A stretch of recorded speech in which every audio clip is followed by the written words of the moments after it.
Welcome to the Deep Dive. Today, we're tackling a topic that affects everyone, whether you're just starting out or, maybe at the peak of your career. The silent, subtle, yet incredibly destructive force of ego. We've been given a really fascinating set of sources, primarily excerpts from Ryan Holiday's impactful book, Ego is the Enemy, published back in 2016. That's right. And look, for anyone looking for a direct path to understanding why some of the most talented people just stumble, while others, maybe seemingly less gifted, reach extraordinary heights, well, this deep dive is definitely for you. Ryan Holiday, the author, he has quite a compelling background himself. I mean, he was the youngest executive at a Beverly Hills talent agency, advised on books that sold millions, became director of marketing for American Apparel, all in his early 20s. He even published his first bestseller by 25. Pretty incredible. Yeah, it's fascinating how he came to write this book, though. He wasn't just, observing from some academic ivory tower, was he? No, not at all. Holiday didn't write this from a place of detached wisdom. He wrote it because he experienced the destructive effects of ego firsthand.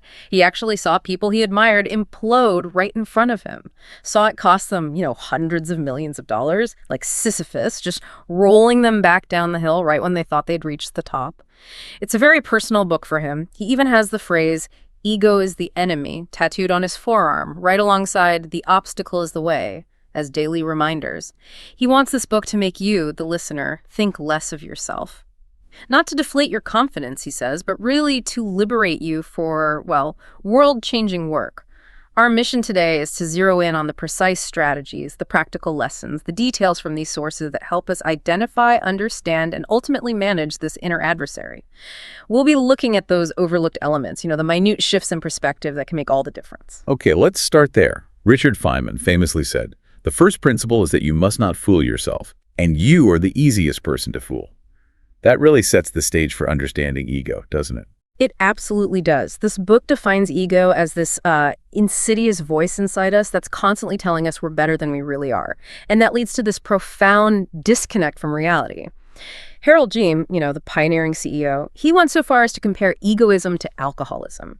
He said it makes people arrogant, and others, maybe even themselves, might mistake that arrogance for genuine power or self-confidence. But what's really crucial to understand, drawing from Alcoholics Anonymous actually, is that ego is a conscious separation from everything. Not just others, but from an accurate view of the world, and maybe most importantly, from yourself. This conscious separation means you're effectively cut off from accurate inputs. You can't really see or process the world as it is. It's almost like a refusal to engage with the actual nitty-gritty details of your situation. So if ego separates us from reality, what are the practical consequences? I mean, how does that disconnect actually play out in the thousands of specific interactions we have every day? Oh, the ripple effects are huge. They really impact how we interact, how we grow, how we lead. The material points out several key ways the separation shows up negatively. First, there's an inability to collaborate. If you've built up these internal walls, believing you're superior, somehow fundamentally different, you just can't work effectively with other people. Real collaboration needs openness, a shared reality, paying attention to what others actually bring. Second, it leads to impaired self-improvement. I mean, think about it. If you don't understand the world or yourself accurately, if you refuse to see the details of where you truly stand, how can you possibly get better? It means you can't really take or receive feedback, especially that tough, critical feedback that's so vital for growth because your ego prefers its own inflated story. It just ignores the practical steps needed for improvement.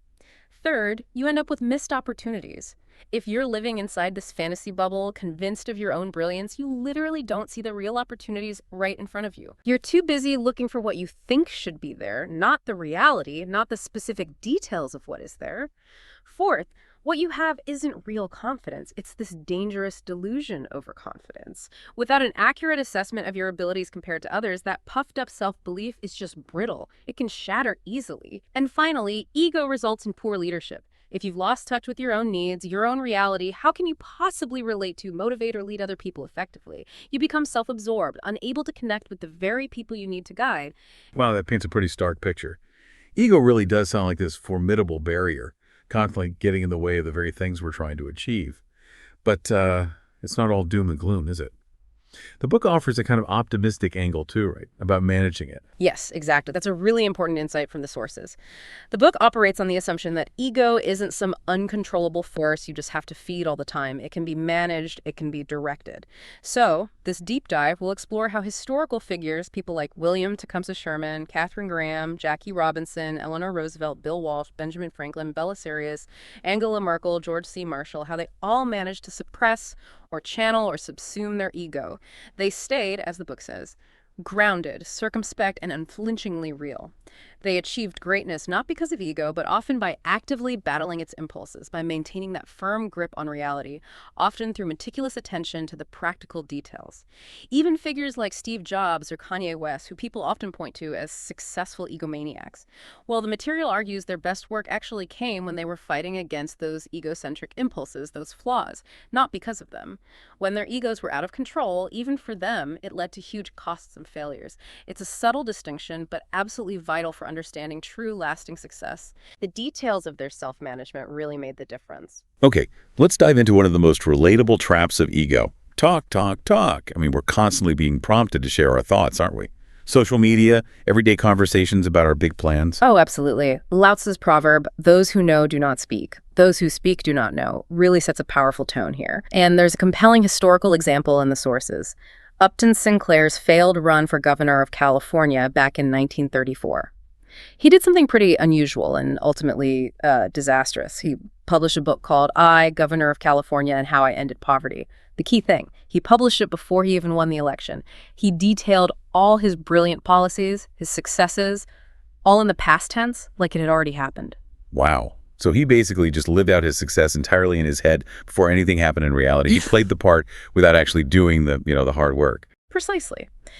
And observers noted this really telling detail. He seemed to lose interest in the actual campaign. Why? Because he'd already acted out the part in his vivid imagination. The book was a bestseller, sure, but the campaign, a total failure.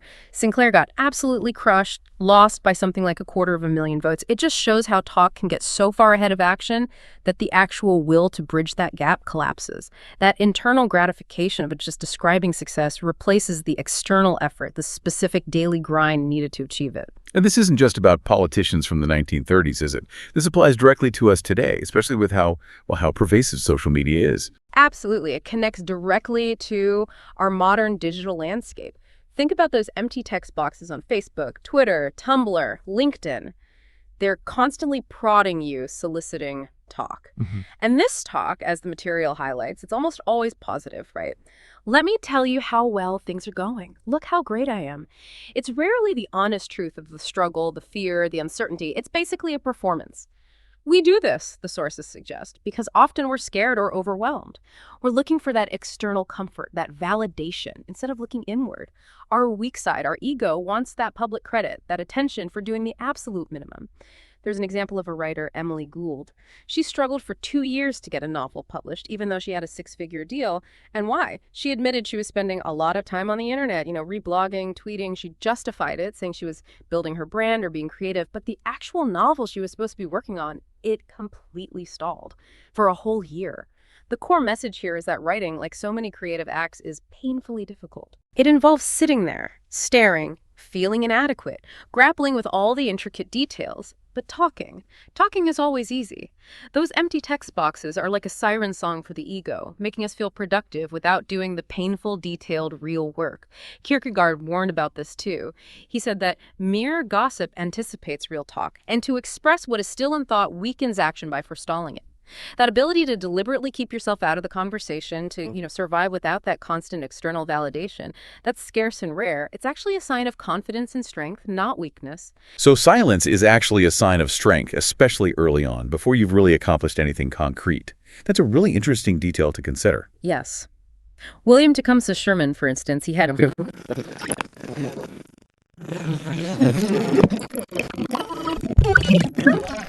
better reason will pop into your head.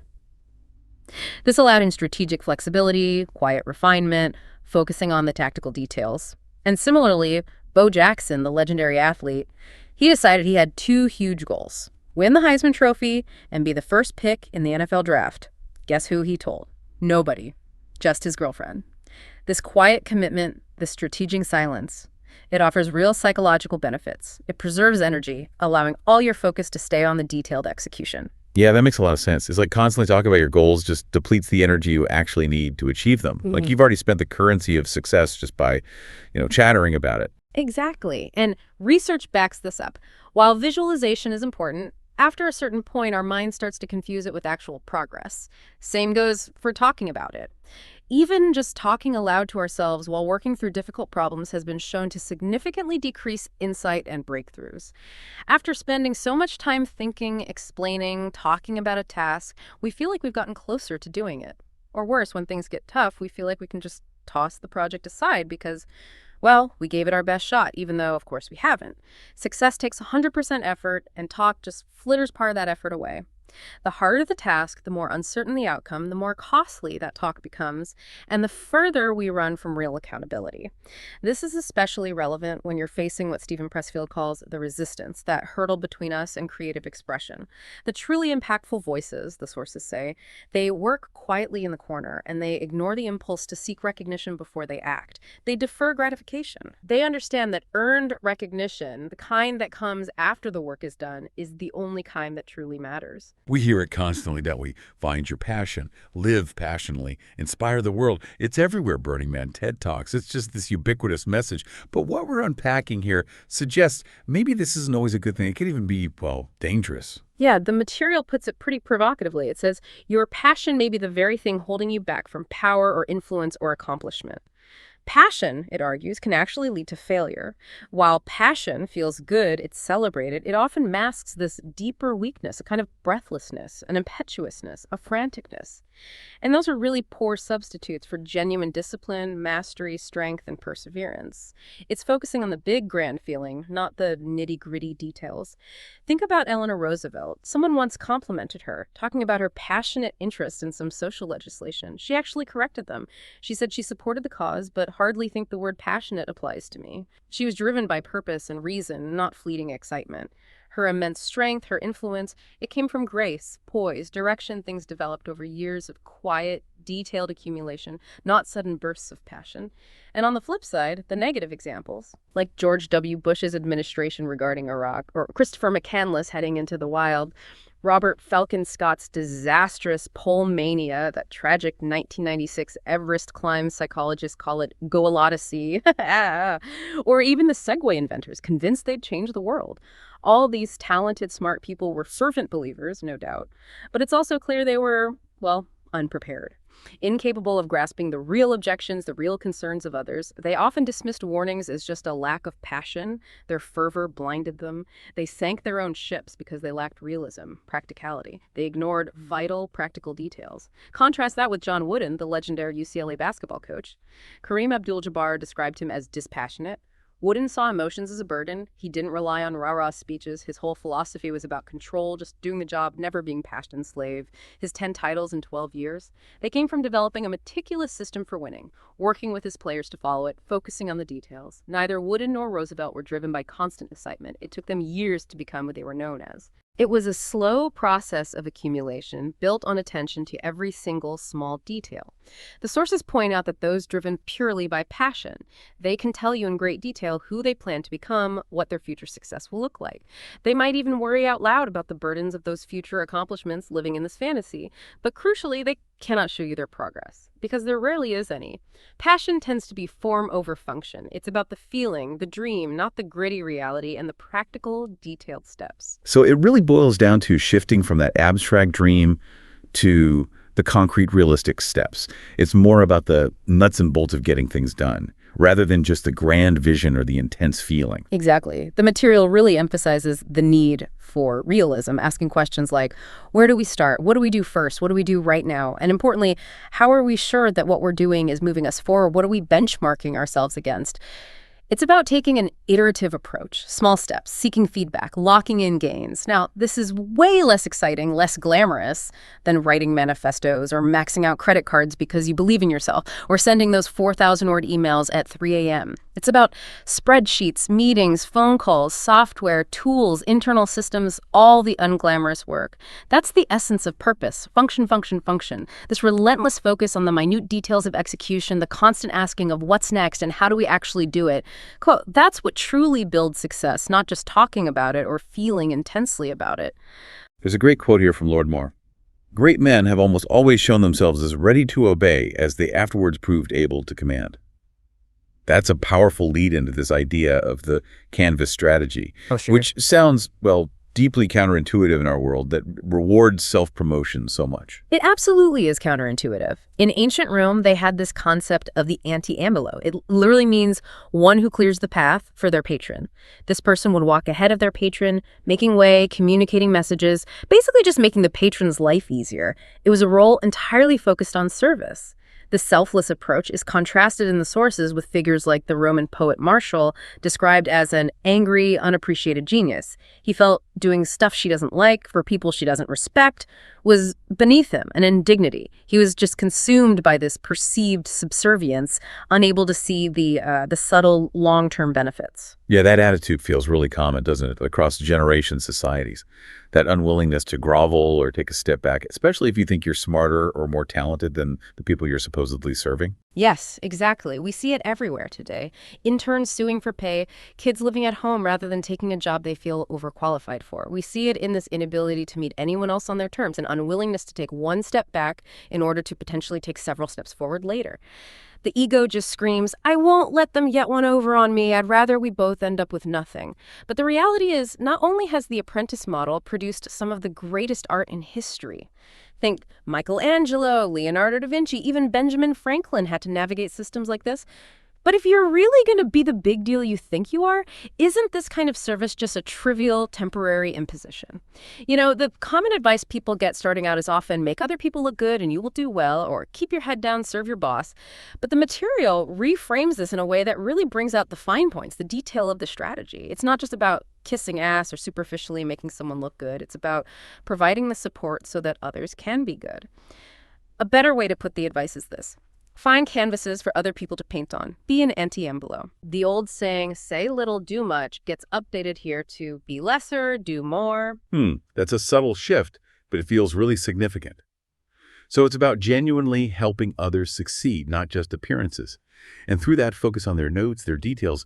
You build a foundation for your own success down the line. Precisely. Imagine if for every single person you met, you thought, how can I help this person? What could I do for them entirely for their benefit, not expecting anything back right now? All right. The cumulative effect over time would be massive. You'd learn a ton by solving all sorts of different problems. You'd build a reputation for being indispensable. You'd forge countless relationships. And you'd create this huge bank of favors you could potentially draw on later. That's the canvas strategy. Helping yourself by helping others. Making a real effort to trade that short-term gratification, that need for credit, for a much bigger long-term payoff. While everyone else is scrambling for credit and respect, you can forget credit. You can forget it so hard you're actually glad when others get it instead because that was your aim. Let them take their credit on credit while you defer yours and quietly earn interest on the principal.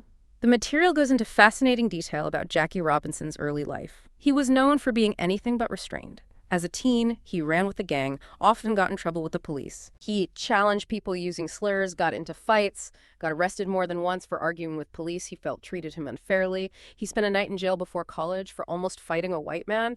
And in 1944, he basically ended his military career after a court-martial because he refused to sit in the back of a bus and directly challenge his commanding officer. This was a deeply independent, fiery spirit. Wow, so a deeply independent, rebellious spirit. It really makes you wonder, how much of that change was sheer willpower and how much was maybe a deeper understanding of the enormous stakes involved for him to apply this canvas strategy, this radical self-restraint to integrate Major League Baseball? That required an absolutely unprecedented level of humility and detailed self-control. His path absolutely required him to put aside not just his ego, but in some ways his basic sense of fairness and rights as a human being. And the detail here is just stunning.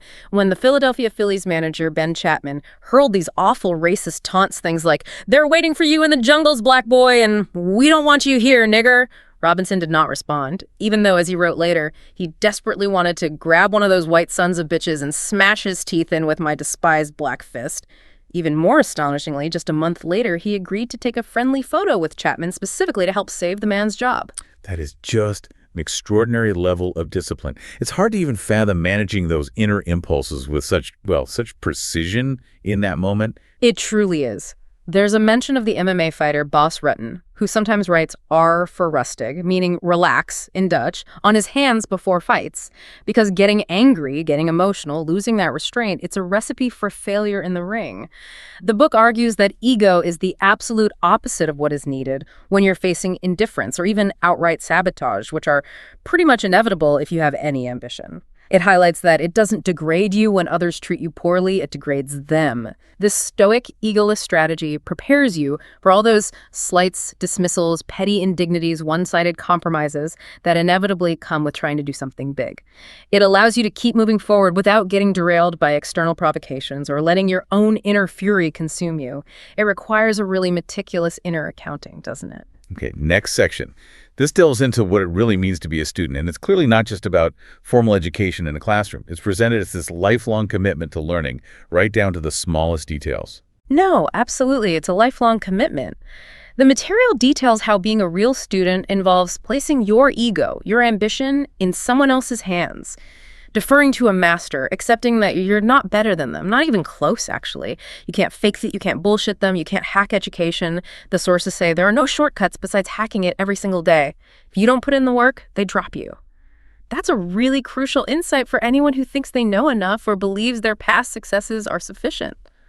Yeah, it's incredibly hard to admit you still have a lot to learn, isn't it? Uh-huh. Especially when you've had some success or you feel like you're kind of at the top of your game. The ego just wants to whisper, "You've arrived." Exactly. And the material calls updating your appraisal of your own talent in a downward direction one of the most difficult things anyone can do, but also almost always a component of mastery. Because the ego thinks we're spectacular, perfect, a genius, truly innovative. It dislikes reality. It prefers its own assessment, ignoring any data, any detail that contradicts it. And so the pretense of knowledge is our most dangerous vice. It's just impossible to learn what you think you already know. There's a great example, Frank Shamrock, the MMA pioneer and multi-title champion. He trains fighters using his plus, minus, and equal system. He said that for any fighter to become truly great, they need three things. Someone better they can learn from, A+, someone lesser who they can teach, a minus, and someone equal they can challenge themselves against. Interesting. What's the purpose of such a detailed and, well, rigorous system like that? It sounds incredibly thorough. Its purpose is actually quite simple, to get real and continuous feedback about what they know and what they don't know from every possible angle. It purges out that ego that puffs us up, the fear that makes us doubt ourselves, and any laziness that might make us want to coast. As Shamrock put it, false ideas about yourself destroy you. For me, I always stay a student. That's what martial arts are about, and you have to use that humility as a tool. You put yourself beneath someone you trust. This means actively accepting that others know more than you, maybe even your supposed enemies, and seeking them out to knock down your illusions. You just can't improve if you're convinced you're the best or know it all. It demands this really meticulous self-assessment. Think about Genghis Khan. Many might just think of him as a brute conqueror, right? But the material reveals this fascinating detail. He was a perpetual student. His stunning victories often came from his ability to absorb the best technologies, practices, and innovations of each new culture his empire touched. The defining theme of his reign wasn't just conquest, it was appropriation. Under his direction, the Mongols were ruthless about stealing and absorbing the best of each culture they encountered. He stole military unit organization from Turkic tribes, which accidentally converted the Mongols to the decimal system. He learned siege warfare from Chinese engineers during Tangut raids. He adopted strategies for winning hearts and minds from the Jurched. In every place he held, Khan would call for the smartest astrologers, scribes, doctors, thinkers, advisors, anyone who could help his troops. His troops even traveled with interrogators and translators specifically for this purpose, to capture those valuable details. So his ego didn't get in the way of learning from absolutely anyone, even his enemies or the people he conquered. That's a pretty profound aspect of leadership, isn't it? Not at all. The Mongol Empire was actually remarkable for its religious freedoms, but maybe most of all for its love of ideas and bringing cultures together. It brought lemons to China for the first time, Chinese noodles to the West. It spread Persian carpets, German mining tech, French metalworking, Islam. Even the cannon, which revolutionized warfare, was said to be this fusion of Chinese gunpowder, Muslim flamethrowers, and European metalwork, a direct result of Mongol openness to learning and combining all these disparate pieces of knowledge, these details. It's a powerful demonstration of embracing external knowledge without ego blocking the way. Wynton Marsalis, the incredible jazz musician, once advised a promising young player on the mindset needed for the lifelong study of music, he said. Humility engenders learning because it beats back the arrogance that puts blinders on. It leaves you open for truths to reveal themselves. You don't stand in your own way. And then he asked, do you know how you can tell when someone is truly humble? I believe there's one simple test. Because they consistently observe and listen, the humble improve. They don't assume, I know the way. Right. So if you're not constantly learning, constantly observing those details, you're essentially dying in a professional or creative sense. Yes. The ego sings the soothing, validating song which can lead straight to a wreck. The second we let ego tell us we've graduated, learning just grinds to a halt. That's why Frank Shamrock said, always stay a student, as in, it never ever ends. The solution, though it might feel uncomfortable at first, is pretty straightforward. Pick up a book on a topic you know next to nothing about. Put yourself in rooms where you are clearly the least knowledgeable person. Deliberately subject yourself to that uncomfortable feeling, that defensiveness that pops up when your most deeply held assumptions get challenged. Change your mind. Change your surroundings. An amateur gets defensive. The professional finds learning even, occasionally, being shown up to be enjoyable. They actually like being challenged and stretching themselves. Peter Drucker also emphasized not just wanting to learn, but understanding how you learn best, and then setting up processes, routines to facilitate that continual education. Without that, we're just dooming ourselves to a kind of self-imposed ignorance, completely missing out on crucial details that could help us grow. Okay, we've talked about talk, passion, humility. Now let's get down to maybe the most fundamental ingredient for success, something the sources are crystal clear about. It's not just some work, it's work, work, work. Exactly. There's that famous anecdote about Edgar Degas, the painter who, dabbled briefly in poetry. As a brilliant creative mind, the potential for great poems was definitely there. Yet, there are no great Degas poems. One day, Degas complained to his friend, the poet Stéphane Mallarmé, about his trouble writing. He said, I can't manage to say what I want, and yet I'm full of ideas. Mallarmé's reply was blunt, incisive. It's not with ideas, my dear Degas, that one makes verse. It's with words. Or, as the material clarifies, with work. The idea is just the starting point. The execution, with all its specific, often tedious details, is everything. And that distinction between a professional and a dilettante happens right there. When you accept that just having an idea is not enough. You have to work relentlessly until you can effectively recreate your experience in some tangible form, words on a page, a product, whatever. The philosopher Paul Valéry explained it back in 1938. He said, a poet's function is not to experience the poetic state. That is a private affair. His function is to create it in others, meaning his job is to produce work. That's where abstraction hits the road, where we trade thinking and talking for actually working. Right. So it's really about building your reputation on what you actually do, the concrete results, not just what you intend to do or what your grand vision is. It comes down to the tangible details. Precisely. Henry Ford said, you can't build a reputation on what you're going to do. The sculptor Nina Holton echoed this in Mihaly Csikszentmihalyi's study on creativity. That germ of an idea, she said, does not make a sculpture which stands up. It just sits there. So the next stage, of course, is the hard work. And Ben Horowitz, the investor, put it more bluntly. The hard thing isn't setting a big, hairy, audacious goal. The hard thing is laying people off when you miss the big goal. The hard thing isn't dreaming big. The hard thing is waking up in the middle of the night in a cold sweat when the dream turns into a nightmare. It's a pretty sobering reminder of what consistent, detailed work actually entails. The book also challenges that whole notion of a fixed hours to mastery number, 10,000, 20,000, whatever. The answer, it says, is that it doesn't matter. There is no end zone. To think about a number is to live in some conditional future.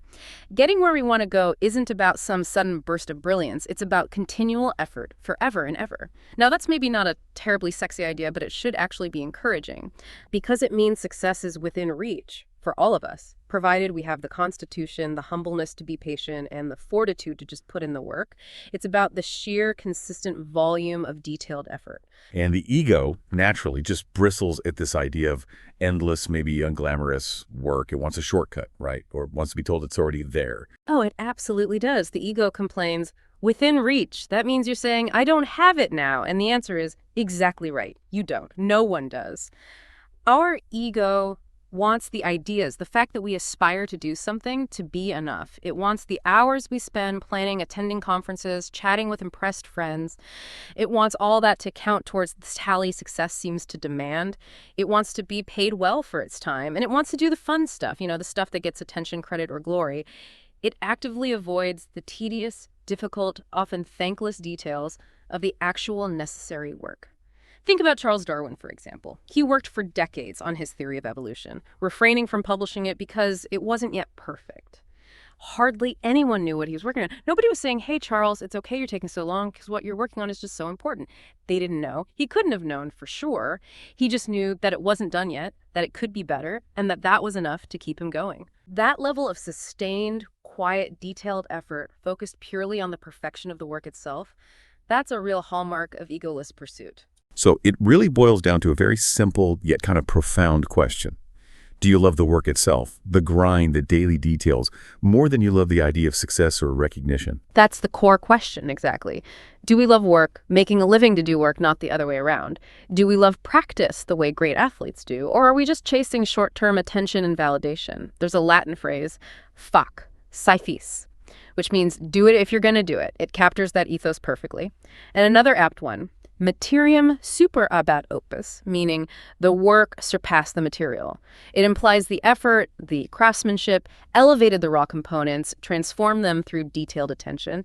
This is the complete opposite of fake it till you make it, which the book calls a dangerous trope in a noxiously bullshit world where it's genuinely hard to tell a real producer from an adept self-promoter. The message is clear. You should make it so you don't have to fake it. The material also brings up Ira Glass's concept of the taste-talent gap. He says all of us who do creative work, we get into it because we have good taste. But for the first few years, what we're making often isn't that good. Our taste, the thing that got us into it, is still killer. Good enough that we can tell what we're making is kind of a disappointment. And it's right there, in that gap, that ego can seem really comforting. Who wants to look at themselves in their work and find it doesn't measure up? So the ego might try to bluster its way through, covering up those hard truths with sheer force of personality, drive, passion, ignoring the details of the shortcomings. So it's a real moment of truth then, a critical point for either growth or stagnation, depending entirely on how you face the specific, maybe painful details of your own shortcomings. Yes, exactly. You can either let ego prevent that honest self-assessment, blinding you, or you can face our shortcomings honestly and put the time in. Yeah. We can let this humble us, see clearly where we are talented and where we need to improve, and then put in the consistent, detailed work needed to bridge that gap. And we can establish positive habits that will last a lifetime. This is how someone like William Tecumseh Sherman, who we talked about earlier, forged a personality that was, as the book says, ambitious but patient. Innovative without being brash, brave without being dangerous. He became a real leader precisely because he embraced that arduous journey of improvement, focusing relentlessly on the details of his craft. It really seems like the bigger the success, the bigger the potential for ego to just sabotage everything. Often right at the moment when someone should feel most secure, on top of the world. It's almost a cruel irony. Yeah, Bertrand Russell observed that one of the symptoms of approaching nervous breakdown is the belief that one's work is terribly important. And the sources give us this extreme historical example. Xerxes, the Persian emperor. When his bridges across the Hellespont were destroyed by a storm during his invasion of Greece, what did he do? He threw chains into the river, ordered it to be lashed 300 times, and blanded it with hot irons. His men were told to yell at it, "You salt and bitter stream, your master lays this punishment upon you for injuring him who never injured you." Oh, and crucially, he executed the engineers who built the bridges. Wow. It sounds beyond arrogant. It's completely delusional. A really terrifying lack of connection to reality, to the practical details of engineering, of nature. It is. And this wasn't an isolated incident. Shortly before this, Xerxes had apparently written a letter to a nearby mountain he needed to cut a canal through, basically telling it not to cause him any trouble or he'd topple it into the sea. I mean, how hilarious is that?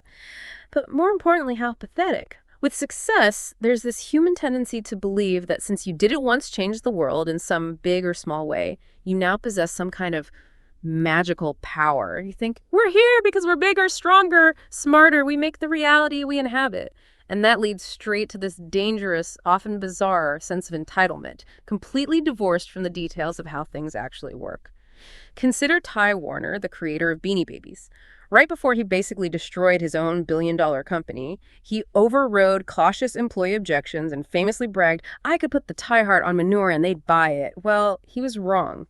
The company didn't just catastrophically fail, he later narrowly avoided going to jail. His certainty, the very thing that perhaps fueled his initial success, became this huge liability because it blinded him to the market's subtle shifts, the consumer's fickle preferences, the details on the ground. Right. So the very qualities that got you there, maybe that complete certainty, those earnest demands for a better life, they can actually turn against you if they aren't constantly checked by reality, by the facts. Absolutely. Those demands and dreams you had for a better life, the ambition that fueled your effort, they start as earnest drives, but if left unchecked, they just morph into hubris and entitlement. Same goes for the instinct to take charge now you're addicted to control, driven to prove doubters wrong. Welcome to the seeds of paranoia. These aren't just abstract ideas. They manifest in concrete, destructive behaviors, often down to the most mundane, everyday details. And the material details, how debilitating these traits are. Arthur Lee, a Revolutionary War diplomat, apparently raged at and resented Benjamin Franklin and Silas Deane, suspecting them of disliking him. Finally, Franklin wisely wrote him a letter, though he never actually sent it. Apparently writing it was cathartic enough, warning him that this temper will end in insanity, of which it is the symptomatic forerunner. If you've ever listened to Richard Nixon's Oval Office tapes, you can hear that same sickness. You just wish someone could have sent him a letter like that. It's this harrowing insight into a man who's lost his grip not just on legality or his duty, but on reality itself. He swung wildly between supreme confidence and dread, talked over subordinates, rejected information that challenged what he wanted to believe. He lived in this bubble where no one could say no, not even his own conscience. His descent into micromanagement and paranoia is just a stark warning. Yeah, this obsession with control just sounds like a recipe for total exhaustion and constant conflict over even the most trivial details. It is. Control says, it all must be done my way. Even little things, even inconsequential things. It can become this paralyzing perfectionism or just a million pointless battles fought merely for the sake of exerting its say. This exhausts the very people whose help we need, especially the quiet ones who don't object until we've pushed them way too far. We end up fighting with the clerk at the airport, the customer service rep on the phone, the agent handling our claim. To what end? In reality, we don't control the weather, we don't control the market, we don't control other people. Our efforts and energy spent trying to dispel this reality are pure waste. And furthermore, paranoia, in its frenzy to protect itself, actually ends up creating the very persecution it seeks to avoid. It traps the individual in their own delusions, their own chaos. That relentless looking out for number one can actually encourage other people to undermine and fight us. They see that behavior for what it is, a mask for weakness, insecurity, instability. This is certainly not the freedom you envisioned when you dreamed of your success. The direct advice from the sources here is simple, blunt even. So stop. Stop the entitlement. Stop the obsessive control. Stop the paranoia. Stop indulging these destructive ego impulses that actively prevent the very success and peace you claim you want. Okay, so as people become successful, their roles often shift, right? Moving from that hands-on, individual work to overseeing, directing, managing. What does ego have to say about that really crucial transition? Well, La Rochefoucauld said, it is not enough to have great qualities. We should also have the management of them. And the material illustrates this perfectly with a stark contrast between two very different leaders, Dwight D. Eisenhower and John DeLorean. Eisenhower, despite that public image of always playing golf, apparently ran a really tight ship as president. He wasn't a slacker. He understood that urgent and important were definitely not synonyms. His job, as he saw it, was to set the priorities, to think big picture, and then trust the people beneath him to do the jobs they were hired for. He understood that order and responsibility were what the country needed, and that this far outweighed his own concerns, even as the most powerful man in the world. This allowed him to delegate effectively, to focus on the strategic level rather than getting bogged down micromanaging every single minute detail. That's a critical characteristic for effective leadership. Now, contrast that with John DeLorean. He was convinced that the culture of order and discipline at GM had held back brilliant creatives like himself. So when he started his own car company, he deliberately did everything differently, flouting conventional wisdom, standard business practices.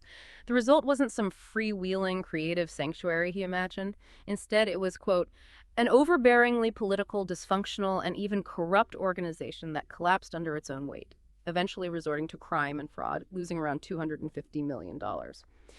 His management style was described by one executive as chasing colored balloons, constantly distracted, abandoning one project for the next.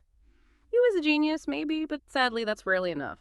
Probably not even on purpose. DeLorean created this culture where ego just ran rampant. Convinced that continued success was simply his right, he seemed to just bristle at concepts like discipline, organization, strategic planning. Employees weren't given enough direction, then suddenly overwhelmed with trivial instructions. DeLorean couldn't delegate effectively except maybe to lackeys whose blind loyalty he valued over actual competence. On top of all this, he was often late, preoccupied. As CEO, he often bent the truth to investors, colleagues, suppliers, and that habit apparently spread through the whole company. Not surprisingly, the cars themselves were terrible. They didn't work. Costs were way over budget. The launch was a disaster. DeLorean Motor Company never recovered. So despite his talent, his potentially good ideas, his ego, and the sheer disorganization it fostered just completely undid him and his ambitious dream, right down to the fundamental critical details of actually manufacturing a car. Exactly. His ego and the disorganization that resulted from it, they were the problem. He was a master of public relations, sure, which kind of held the whole story together for a while, but the crucial details of execution were just ignored. He couldn't manage himself, and so he had trouble managing others. And so he failed. Failed himself, failed the dream. The material poses the question, management. That's the reward for all your creativity and new ideas. Becoming the man. And the answer is blunt. Yes, in the end, we all face becoming the adult supervision we originally rebelled against. As you become successful in your own field, your responsibilities often start to change. Your days become less and less about doing the work and more about making decisions. That's just the nature of leadership. This transition requires reevaluating, updating your identity. It requires a certain humility to put aside some of the more enjoyable or satisfying parts of your previous job. It means accepting that others might actually be more qualified or specialized in areas where you used to consider yourself competent, or at least their time is better spent on those specific details than yours is. Yeah. And it's not always fun to step back from those little things, is it? The day-to-day stuff that might make you feel indispensable or totally in control. No, exactly. Those little things are endlessly engaging and often flattering, making you feel important when you're putting out fires. But the big picture can be hard to discern when you're stuck down in the trenches. It's not always fun, but it is the job. The core message here is, if you don't think big picture because you're too busy playing boss man who will, what matters is that you learn how to manage yourself and others before your industry, well, eats you alive. Micromanagers are depicted as egotists who can't manage others, and they quickly get overloaded by the very details they refuse to let go of. So do those charismatic visionaries who lose interest the moment it's time to actually execute. And worse still are those who surround themselves with yes men or sycophants who just clean up their messes and create this bubble where they can't even see how disconnected from reality they've become. Responsibility requires this readjustment and then increased clarity and purpose. First, setting the top-level goals and priorities for the organization, for your life, then enforcing them, observing them, producing results, and only results. That old saying, a fish stinks from the head, is used here to emphasize that you're the head now. Your ego, your management style will define the health and effectiveness of the entire operation right down to the minutest detail. Okay, so from managing yourself, we move to managing relationships with others, managing the collective effort. And there's this particular disease the sources warn against, one that really undermines teams and organizations. Yes, it's called the disease of me. There's a quote from Hillel that perfectly frames this section. If I am not for myself, who will be for me? If I'm only for myself, who am I? It really speaks to that tension between healthy self-interest and, well, destructive self-obsession that can unravel collective goals. The material highlights General George Marshall as this rare exception among the great Allied generals of World War II, Patton, Bradley, Montgomery, Eisenhower, MacArthur, Zhukov. Despite all the common politics, backstabbing, spotlight coveting, posturing, greed, and ass covering among leaders back then, Marshall somehow never caught the disease of me. In fact, in many ways, he often shamed it out of the people who did. And more impressively, he quietly outpaced all of them in the sheer magnitude of his accomplishments. Pat Riley, the famous basketball coach, talks about how great teams tend to follow this trajectory. When they start before they've won anything, a team is innocent. If the conditions are right, they come together, watch out for each other, work together toward that collective goal. He calls this the innocent climb. But then, after a team starts winning, the media attention starts. Riley says the simple bonds that join the individuals together begin to fray. Players calculate their own importance. Chests swell. Frustrations emerge. Egos appear. That is the disease of me. He says it can strike any winning team in any year and at any moment, and sadly, it does with alarming regularity. Oh, yeah, we see this play out in so many contexts, don't we? Sports, obviously. But businesses, even within families or friendships, where individual success starts to corrupt those collective bonds, often by ignoring the subtle dynamics, the little details of relationships. Absolutely. The sources list examples like Shaq and Kobe, just unable to play together. Or Michael Jordan punching Steve Kerr, Horace Grant will Purdue his own teammates. He punched people on his own team. It's Enron employees plunging California into darkness for personal profit. It's executives leaking info to the media to try and scuttle a project they don't like.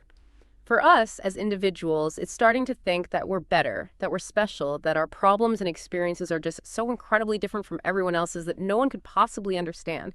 It's an attitude that, frankly, has sunk far better people, teams, and causes than ours. Marshall's egolessness is just remarkable when you look at the minute details.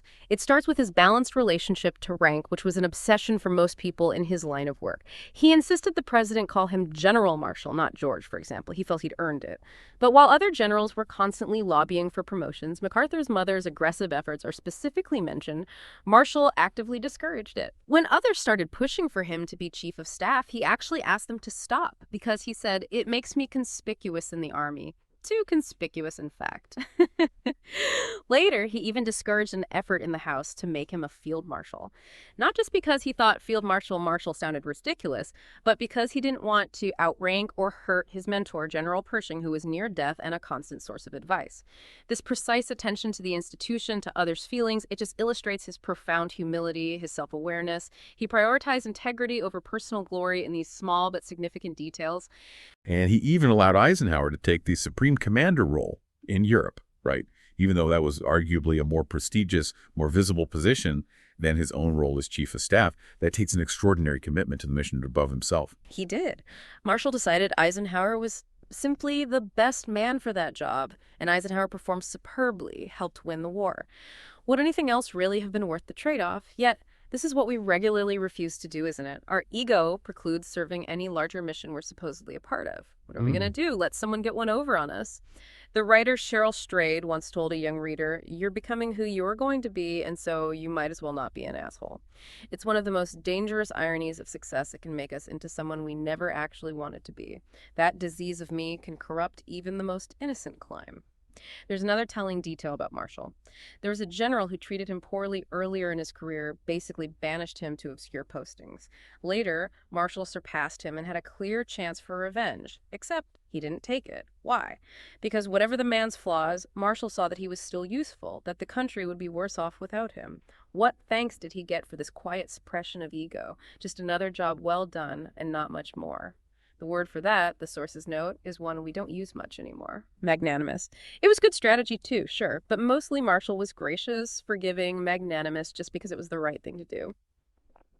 According to observers, as high up as President Truman, what separated Marshall from almost everyone else was that never did General Marshall think about himself. There's another story of him sitting for one of the many official portraits required. After patiently honoring the request many times, the painter finally said he was finished. Marshall stood up and began to leave. "Don't you want to see the painting?" the artist asked. "No, thank you," Marshall said respectfully, and just left. The material poses this question.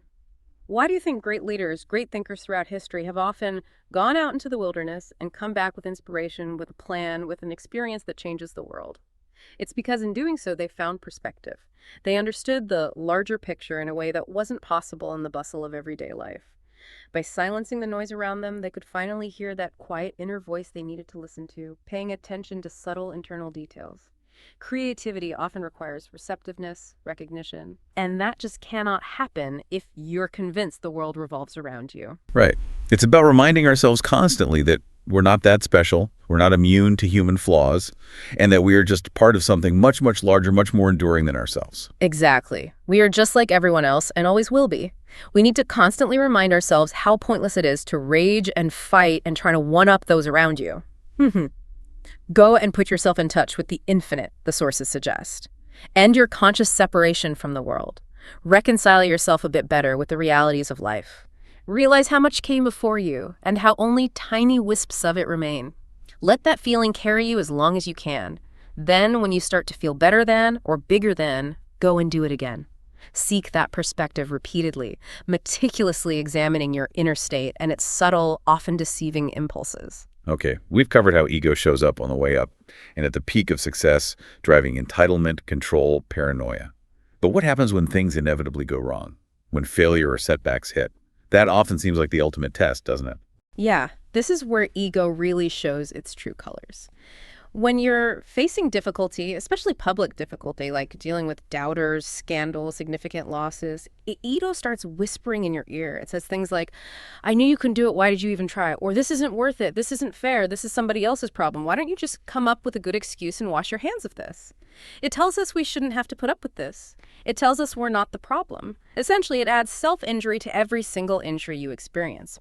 The narcissistically inclined, the sources say, live in an unwalled city. Their fragile sense of self is constantly under threat. Illusions and accomplishments offer no real defense. They completely fail to look at the precise details of their own contribution to the problem. Remember John DeLorean. When his company collapsed and he was publicly arrested for drug trafficking, his ego just prompted him to dig himself deeper and deeper. He was eventually acquitted on that pretty implausible argument of entrapment. But let's not forget, he's on video holding up a baggie of cocaine, saying with giddy excitement, this stuff is as good as gold. The material states that there's no question about who caused John DeLorean's disintegration and no question about who made it so much worse. The answer is clear. Him. He found himself in a hole and just kept digging until he made it all the way to hell, driven by this desperate need to fight for something he was only making worse. It's a powerful illustration of ego's self-injurious response, its total disregard for the practical details of consequences. Now, contrast that with Steve Jobs. The sources state he was 100% responsible for his firing from Apple. Now, because of his later success, Apple's decision might seem like poor leadership in hindsight, but at the time, he was reportedly unmanageable. His ego was unequivocally out of control. If you were John Scully, the CEO back then, you probably would have fired that version of Steve Jobs too, and likely been right to do so. His initial reaction was understandable. He cried, fought, sold his stock, swore off Apple. But that wasn't the end of his story, obviously. He went on to achieve even greater success later, which ultimately led to his return to Apple. No, exactly. The crucial aspect here, the key detail, is what he did next. He started NXT and Pixar, throwing his whole life into them. But more importantly, he actively tried to learn as best he could from the management mistakes at the root of his first failure. He significantly resolved the flaws that had caused his downfall to begin with. This shows that even someone perceived as a huge egomaniac like Jobs can find humility, can use setbacks for profound growth rather than letting ego drive them further into self-destruction. He paid attention to the fine points, the specific details of his previous errors. The material introduces this Greek concept, katabasis. It refers to those profound goings down, forced retreats, periods of depression, sometimes even literal descents into the underworld in mythology. When characters emerge from these descents, it's often with heightened knowledge and understanding. Today, we might just call that hitting rock bottom, or going through hell, and on occasion, we all spend some time there. So hitting rock bottom isn't necessarily a purely negative thing then. It can actually be a necessary, maybe even transformative experience. Yeah, it's often a necessary catalyst. We tend to surround ourselves with bullshit, with distractions, with lies about what makes us happy, what's important. We become people we shouldn't be, engage in destructive behaviors. This unhealthy, ego-derived state can harden, become almost permanent, until katabasis forces us to actually face it. There's a Latin proverb, duris dura franguntur. Hard things are broken by hard things.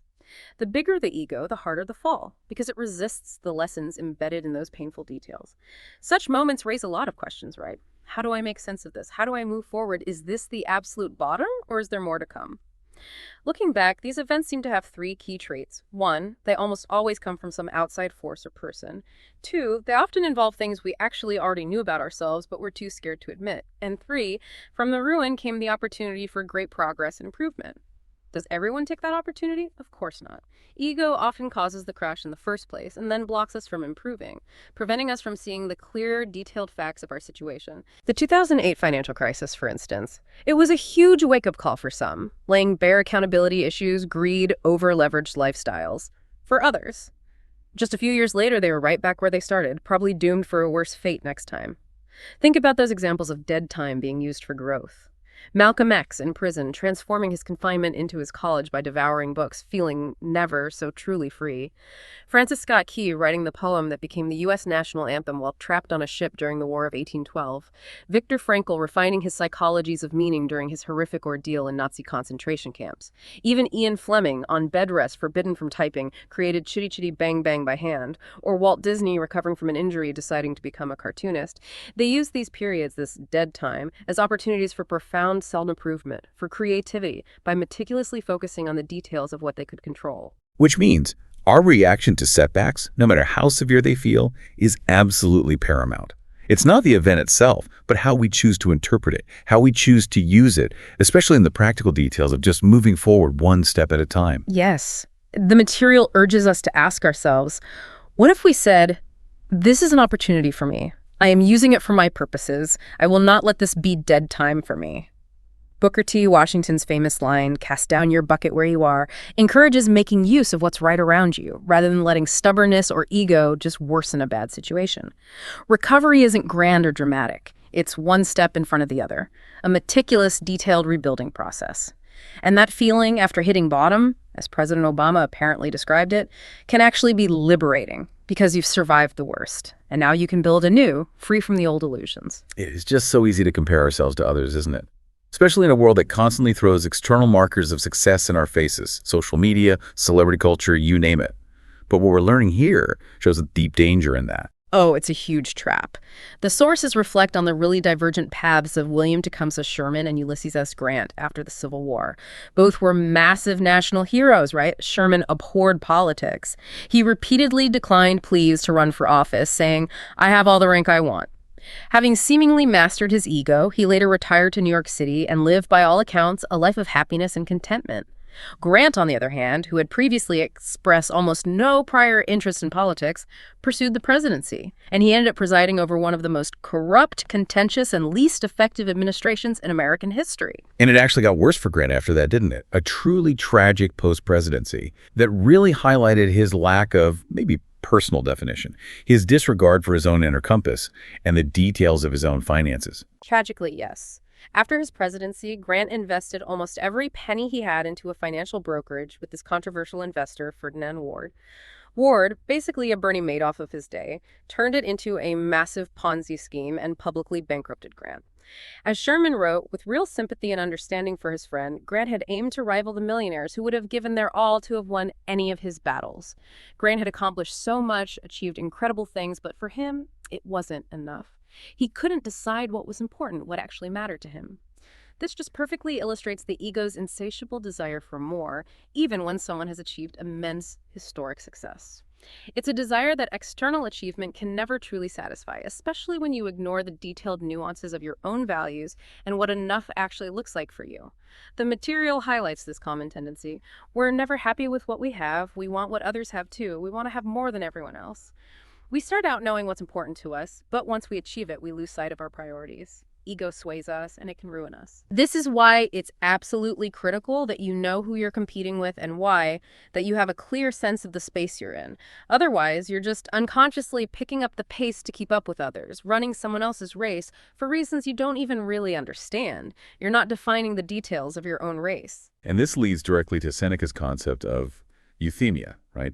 Which sounds like a profound antidote to this constant comparison, this restless craving for more. Yes, euthymia. It's a term that roughly translates to tranquility in English, and it's described as the sense of our own path and how to stay on it without getting distracted by all the others that intersect it. In other words, it's not about beating the other guy. It's not about having more than others. It's about being what you are and being as good as possible at it without succumbing to all the things that draw you away from it. It's about going where you set out to go. About accomplishing the most that you're capable of in what you choose. That's it. No more, no less. And this requires actually sitting down and thinking hard about what's truly important to you and then take steps to forsake the rest. Without that clarity, that definition, success won't be pleasurable or nearly as complete as it could be. Or worse, it just won't last. This is especially true with money. If you don't know how much you actually need, the default setting easily becomes just more. And so, without even thinking about it, critical energy gets diverted from your true calling, your purpose, and towards just filling a bank account. As the disgraced journalist Jonah Lehrer once said, when you combine insecurity and ambition, you get an inability to say no to things. This inability to set boundaries, to make clear, detailed choices, leads to chasing everything and ultimately achieving nothing truly fulfilling. Ego rejects trade-offs. Why compromise? Ego wants it all. It tempts you to cheat, even though you love your spouse. It says, sure, even though you're just starting to get the hang of one thing, why not jump right into the middle of another? Eventually, you just say yes to too much, to something too far beyond the pale. We become like Captain Ahab, chasing Moby Dick for reasons we don't even understand anymore, completely blind to the practical details of our own impending ruin. But life, just by its very nature, requires choices, doesn't it? Often very difficult ones. Ego's desire for everything seems like it guarantees you end up with nothing truly meaningful or complete. It does. As the sources say, one cannot be an opera singer and a teen pop idol at the same time. Life demands those trade-offs, those specific choices, but ego can't allow it. The key is to find out why you're after what you're after, ignore those people who mess with your pace through comparison or external expectations, and crucially, let them covet what you have, not the other way around, because that's independence. It's about establishing your own detailed personal metrics for success, metrics that are internally defined, not externally imposed by society or ego. That allows you to stay true to your chosen path. Okay, we have covered so much ground today on ego's insidious nature, how it undermines success at literally every stage. How do we make sure we're constantly checking ourselves against it? Yeah. How do we internalize these profound lessons and, there's specific applications in our lives? Well, the material brings in Adam Smith's concept of the indifferent spectator. This is like an internal guide to judge our own behavior, as opposed to relying on external applause or what society expects. It's not about what you can get away with, but about what you should or shouldn't do, according to your own inner principles, your own conscience. Now, this is definitely a harder road at first, but ultimately it makes us less selfish and self-absorbed.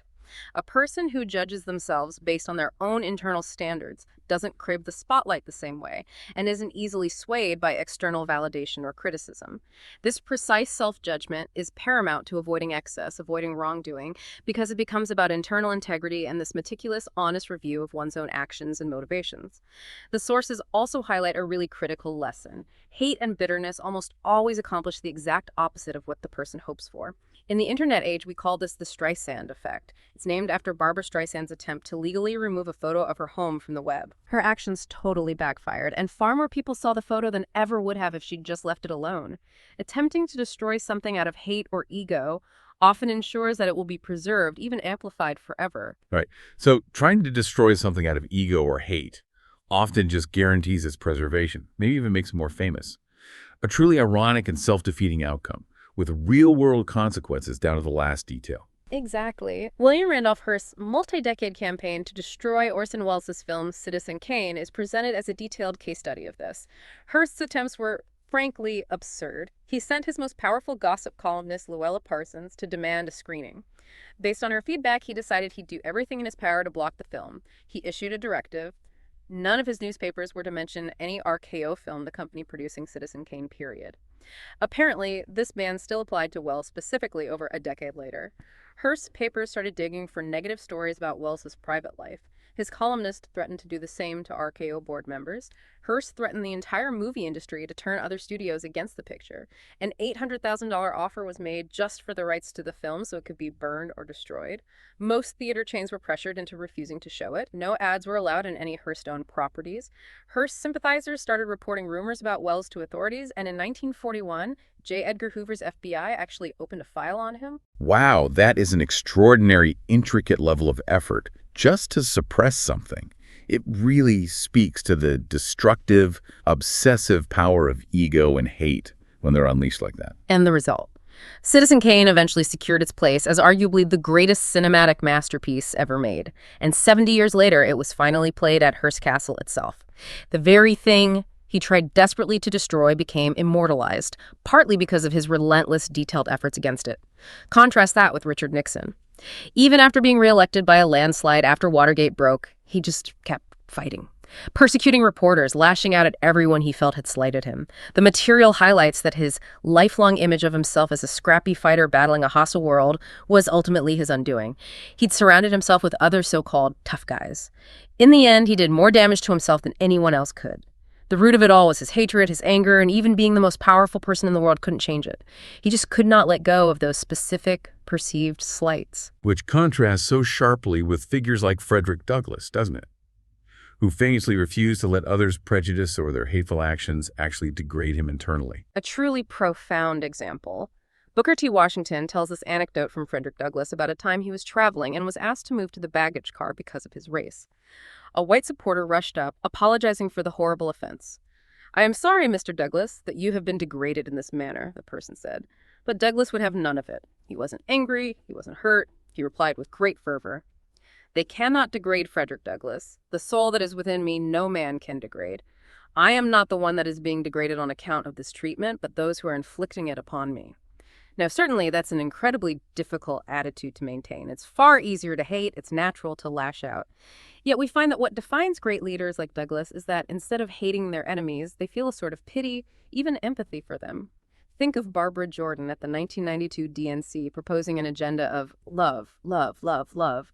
Think of Martin Luther King Jr. over and over, preaching that hate was a burden and love was freedom. Love was transformational, hate was debilitating. In one famous sermon, he took it further. We begin to love our enemies and love those persons that hate us by looking at ourselves. We have to strip away the ego that protects and suffocates us because, as he said, hate at any point is a cancer that gnaws away at the very vital center of your life. It is like eroding acid that eats away the best and the objective center of your life. It requires this deep, internal reevaluation of every feeling, every impulse, down to the finest detail. Consider how Orson Welles responded to Hearst's decades-long campaign. According to Welles, he actually bumped into Hearst in an elevator on the night of the Citizen Kane premiere, the very premiere Hearst had deployed massive resources to prevent. And what did Welles do? He invited Hearst to come to the premiere. When Hearst declined, Welles joked that Charles Foster Kane surely would have accepted. It took a very long time for Wells's genius in that movie to finally be acknowledged. No matter. Welles just soldiered on, made other movies, produced other fantastic art. By all accounts, he lived a fulfilling, happy life. Eventually, Citizen Kane secured its place. 70 years later, played at Hearst Castle. The events weren't fair, sure, but at least he didn't let it ruin his life. As Wells's girlfriend of over 20 years said in his eulogy, referring not just to Hearst, but to every slight he ever received, "I promise you it didn't make him bitter." In other words, he never became like Hearst. Not everyone can respond that way, though. We seem to have different capacities for forgiveness at different points in our lives. And even when people carry on, they often carry this needless load of resentment. Remember Kirk Hammett joining Metallica? The man they kicked out, Dave Mustaine, formed another hugely successful band, Megadeth. But even amidst his own unbelievable success, he was apparently just eaten up with rage and hatred over how he'd been treated years before. It drove him to addiction, nearly killed him. 18 years later, he said it still felt like yesterday. When you hear and tell it, the sources note, it sounds like he ended up living under a bridge. In reality, the man sold millions of records, made great music, lived the rock star life. The difference lies in those minute inner details of how they processed injustice and let go or didn't. Right. So a really key takeaway from all of this is not letting ego or hatred or bitterness turn us into the very thing we despise or the thing that ultimately harms us the most. It's about that constant, detailed vigilance over our own inner state. Yes. And the material closes with the author's own personal reflection. He talks about reading Bud Schulberg's novel, What Makes Sammy Run, when he was 19, and intellectually understanding its warnings about ego-driven success, only to find himself years later dangerously close to that same disease. A cancer, he says, that was slowly eating him away, manifesting as success, loneliness, fear. He realized he had swept once and thought it was enough, meaning he understood the warning intellectually but didn't act on it consistently, didn't maintain that vigilance. 10 years after first reading it, the lessons finally came home to him in a painful, personal way. It just highlights that intellectual understanding isn't enough. It requires constant, detailed, active vigilance against ego, daily self-awareness, and a real willingness to confront hard truths about ourselves again and again. #outro. Wow. What a deep dive into the truly subtle yet incredibly powerful ways ego can undermine even the most talented, the most ambitious individuals among us. From the vital importance of quiet work over loud talk, to choosing grounded purpose over fleeting passion, to serving others before expecting to lead, and the absolute necessity of remaining a perpetual student. It really all comes down to mastering the myriad small details that make up a truly successful and fulfilling life. Exactly. We've seen how that meticulous attention to the details of self-awareness, self-management, genuine contribution, how that can elevate people like Sherman, Roosevelt, Marshall, Walsh, allowing them to achieve lasting greatness. While, on the other hand, a neglect of those precise details, fueled by unchecked ego, led directly to the downfalls, the misery of figures like Sinclair, maybe Howard Hughes, certainly DeLorean. The core message really is that success, whether you're on the way up or already at the peak, requires this conscious, continuous battle against that disease of me. Ultimately, it seems it's about defining your own race, isn't it?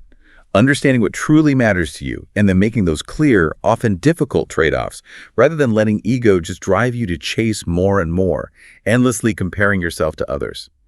It's about cultivating that indifferent spectator within us and refusing to let external slights or even our own internal bitterness define our character. Every choice, every reaction is one of those small details shaping our ultimate path. Because as this material powerfully reminds us, even if prosperity holds no guarantees, even if the world sometimes conspires against us, we have the choice. The choice to protect our sobriety, to reject greed and paranoia, to stay humble, retain our sense of purpose, and connect to the larger world around us. Howard Hughes, despite his legendary status, apparently admitted his life was so miserable he'd bet anyone who swapped places with him would have demanded to swap back before the passage of the first week. You don't have to follow those footsteps. That end result is not inevitable. So for you, our listener, here's a final provocative thought to maybe mull over. If success, when driven primarily by ego, ultimately leads to a hollow victory or maybe even ruin, then what hidden, subtle details in your own daily actions, maybe your conversations, your work habits, your reactions to setbacks, what could you adjust, starting right now, to ensure your achievements are not just grand, but deeply fulfilling and truly lasting? What small, quiet, maybe detailed step can you take today to choose the path of purpose over pride, grounding yourself in reality and genuine contribution? Thank you for joining us on this deep dive. Until next time, keep learning, keep growing, and, well, keep that ego in check.